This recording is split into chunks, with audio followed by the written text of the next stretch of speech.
Caritas Japan is, first of all, is one of the network of Caritas Internationalis. So it's our partners as a confederation. So we have been meeting in Rome very regularly. And early 2000, they were interested in doing something in Africa and mainly in Uganda, doing development work, which means poverty eradication and empowering people on advocacy issues, influencing policy in Uganda in order to help the small farmers in the villages. They have funded Caritas Uganda, these 3 dioceses, for quite some time. As you go to the communities, you will be able to witness and realize the change that we are creating by the money, the support that they send through Caritas Uganda. They chose to be in the Kabale diocese in the western region, and also in Mbarara Archdiocese, also western region, and Fort Portal diocese.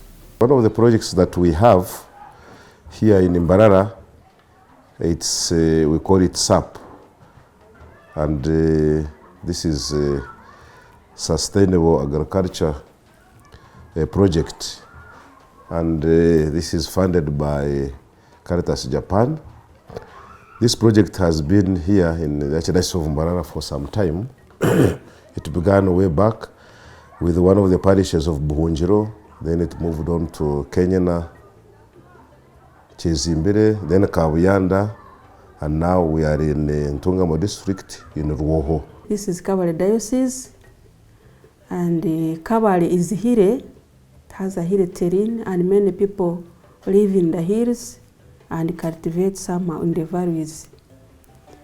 And because they live in the hills, there is a problem of water. Water scarcity. People move long distances. They travel from maybe around more than 4 hours looking for water. Fort Portal Diocese covers 24 parishes, and so far with this program supported by Caritas Japan and Caritas Uganda, we have worked in about 3 of them, and currently we are in Kitumbi Parish. Kitumbi Parish covers 2 sub-counties with 4 parishes, 4 civil parishes. In the Kabale diocese, they focus on 200 families, and Mbarara diocese also 200 families, and Fort Portal 200 families. We work through groups, and we have 22 groups organized from the 600 farmers that we've organized. We have 7 groups in Kabale diocese, and 7 in Mbarara diocese, and then 8 groups from Fort Portal diocese. So all these form the 22 farmer groups. And all these 22 farmer groups are already registered with the sub-county. Our approach is that we form the groups, we train them, we strengthen their capacity, and then they get registered. We have been running programs in 3-year phases, and to date we are in our 4th phase with the Caritas Japan. This phase, which started last year, we are mainly focusing on food income security, as well as food and income security. A number of activities have taken place. We have been able to construct a number of rainwater harvesting tanks. Some homes have benefited from kitchen garden. Others have benefited from banana improvement. There is an activity of soil conservation management, environmental action, and many others. So in as far as banana management is concerned, we have trained them on how to look after bananas so that they can give very good batches of matoke. As you look at this plantain, you see its size, and of course its size will depict the size of the matoke this farmer will get. Before Caritas intervention, we would not sell any matoke. They were meant for home consumption. But after intervention, the bananas looked very well to the extent of producing very big bunches of matoke. I now sell 40 bunches of matoke every month. Food security is so critical in our mission. So we have encouraged our people to have established kitchen gardens around their households. Most of people have adapted to that. Since I joined a Caritas group, they taught me to have kitchen gardens. So kitchen gardens has helped me a lot. I can't prepare food without any greens. My kitchen gardens have variety types of what? Of crops. I have carrots. This is kumawiki. We've seen an improvement in the food and nutrition security condition of our farmers in this phase, from almost 48.9% of our farmers that are able to report, away from almost 13.4% at baseline. They have helped my children. At times, I lack sauce when I'm preparing food for them. You find I lack sauce like beans, so I use my greens to put on food so that my children can eat very well. Imagine the terrain in Kabale, where people have to move almost close to almost 5 kilometers downhill or downstream to collect water. If you've been to Kabale or Chisoro, it's really deep. We establish what we call water harvest. We harvest the rain. We have a lot of rain throughout the year, and we tap the water from the roofs, iron sheets, and then we make holes which these are dug in the underground, and with the polythene papers, then we prepare them in 2 tanks, and we put also a tap. They told us how we can help one another such that the work may be easy. This is my house where I usually to stay before Caritas came. After Caritas came in, having taught us how to construct a water tank, you are seeing, then I usually to harvest water from the roof into the tank. And then having got this tank, then I use this water to make bricks, of which bricks I use it to construct this house. You are seeing this house. So it's where now we are staying in. And after harvesting this water, now the government is coming up, giving them cows for zero grazing, and now farmers have some cows, and they can also access some milk for the children and some income for the household. Some people could not dream even building permanent houses because you need bricks, but the bricks you need water. But because some big pits or holes have had about 7,000 or 10,000 liters of water, you could use it for domestic use, use it for irrigation, but also use it for making bricks. One of the best practices that the groups have, I consider an achievement in the groups, is through the VSLA, Village Saving and Learning Associations, as well as in the banana management. Already we have had, our groups have saved more than 2 million in the shortest possible time. And we noticed that they are doing a lot regarding that money, their savings. They have bought cows, they have bought solar and many other things. When Caritas came to Go Parish, and particularly in Nyachigufu, I joined it. I am part of Viscera, and I borrowed 250,000 shillings, whereby I bought a pregnant goat that produced 2 kids. So far, I've sold one kid, and I'm now paying the loan I got slowly by slowly.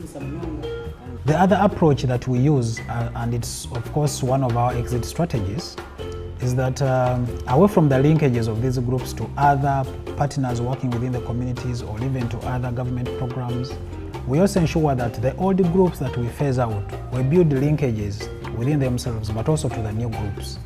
For example, we have an approach of collective production and marketing. When you go to Kabale, for example, these groups are growing a lot of Irish potatoes. So these farmers, for instance, those who are doing the collective marketing in Irish potatoes, they are linked to Kisoro district, and people come purposely to buy from their store. And the farmers also have formed some committees that help them to link to those market centers where they can sell their Irish. Now, as Caritas Mbarara and even Caritas Uganda, we promote organically produced foods. And as I said that there are very many people producing matoke around this place. But Afri Banana is specifically partnering with us because we use organic. As Caritas Mbarara, we are trying with to partner with that Afri Banana exporting company, so that at least the farmer is given 10,000 to 20,000 per bunch. The first group when I came to Kichwamba to visit was Ketumbe Caritas Farmers Group. The approach of selling bananas as a group is really good, because of late we have price fluctuations in the Matoke project, but these women are still making it because they sell their produce as a team. They market their produce as a team. They are now aware that with money you can add on. So they grew their bananas, they grew their beans, they got money, they didn't know where to put it. This time they put it in Viscera, hoping that afterwards they'll go and get more money, because they are members of the group. They get money and then they go to do what? To do more work which can generate income. The second one is about the good collaboration and linkages with government. In the different dioceses that we are working, the 3 dioceses, the CDOs, the agriculture extension officers, will mention that at least they know Caritas and what we do and our groups and all that. Something that is really good. And because of that linkage and good networking and collaboration, that's why we've seen government coming in to support our farmers and our groups. Our 8 groups have been linked well with the government. They have registered at the sub-county, and have also been, the government, the sub-county staff has been supporting them in the trainings, giving them seeds, and of recent they were given a grant. 2 groups were able to benefit with 4 million in total. So that has been good for the groups, and I believe it is going to help them to improve on their incomes. I was really impressed by one group called Mbarara Caritas Farmers Group and Saka Caritas Farmers Group. The women were really organized, their records were well organized, they had some projects on the ground. We are looking at strengthening and building capacity of the households that we are targeting, to first of all understand how to construct the energy saving stoves, but also to use them. Because these energy saving stoves, the way they are named, farmers are able to use less firewood than they would be able to use using these 3-stone traditional cook stoves or cook stones. Yeah. So currently, as we talk now, 57.6% of these households have already constructed these energy saving stoves. At baseline, only 16.3% had these energy saving stoves from the rest of, they had copied them from their neighbors who had them, but they didn't know actually how to use that technique. Maybe the challenge we are facing is the weather, because our farmers are mainly banana farmers, and mostly there are changes in the weather. So when there are those changes, of course, the production gets low, and the price fluctuation as well has affected us as well. But we hope that this will improve with time. as farmers are more sensitized to be alert. The rains at times they are not reliable, this coming, like in April, this April and May, we're expecting rain, but they not come. So now if the crops were grown and we're expecting rain, now rain does not come, so the harvest is poor, is not good. Sometimes the staff at the diocese, you need a director, you need a project officer, you need an accountant. So those are being utilized by other projects in the diocese. Even nationally here, we rely on other projects to be, for us as accountants. We use other accountants or other projects to help us in this program. So otherwise, that is very limiting because the budget is small. Then also the challenge we have is the fragmented land in this particular area. You get the gardens of the farmers are scattered, and then collecting their produce from the garden becomes a problem. The terrain is so bad. Even our community members, you know, we have to collect them at one place. We say, you come. Some say, it is now slippery, I cannot go down. And because we are at the periphery of two districts, the place is really hard to reach. But we had it was chosen, and we had to do it. And we are hoping that we shall accomplish, because this is Caritas work, and the Caritas workers, we know you go to the people. If we could be maybe assisted with the means of transport, maybe a car, 4-wheel, so that the work is not hampered, especially when it rains or when it has rained. Other times, even when somebody is going to visit to go from one group to another, if it rains, then he cannot go, and he's forced to stay there, and then those people keep waiting. But if there is a car, then somebody can. So I would recommend, if possible, if we could have that. The fund is limited, and the diocese is wide.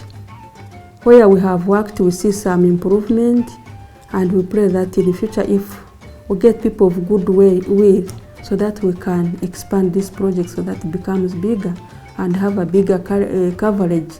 Maybe we can work with 1,000 households instead of 200 households.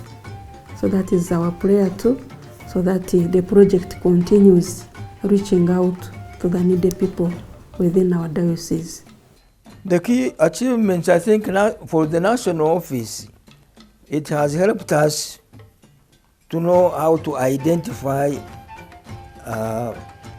the areas of poverty through baseline survey as a national office, how to organize ourselves, how do you go into community and then know what to do. So we have done this professionally.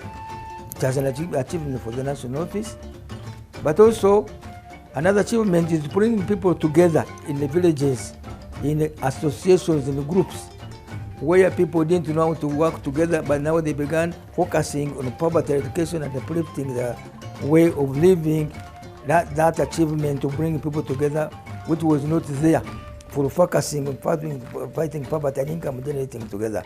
It has done a lot. Household incomes have increased, and also improved sanitation and hygiene at household level.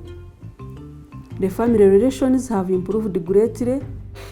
I wish to extend our appreciation to Caritas Japan and Caritas Uganda. Of course, Caritas Japan has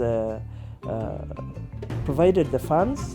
Caritas Uganda has done the monitoring, and also us, Fort Portal Diocese, I believe we have done good work to improve the lives of our people. Caritas Japan has been a part of making the national office build its capacity in terms of personnel, in terms of transparency and accountability, and also has built the capacity, the image of the Caritas Uganda in the world, in Caritas Internationalis. As I said, I have been myself 8 years being a vice president of Caritas Africa, and have been useful wider than what I am. So we are very grateful, and the bishops in Caritas Uganda are very, very full.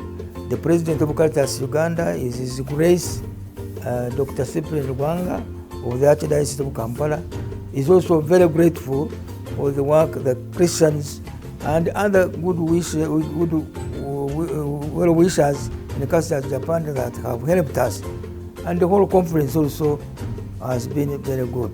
I want also to commend my staff who have accepted to do much and best of this program, and also want to thank very much the beneficiaries in those dioceses who have really proved that with little money you can do the best.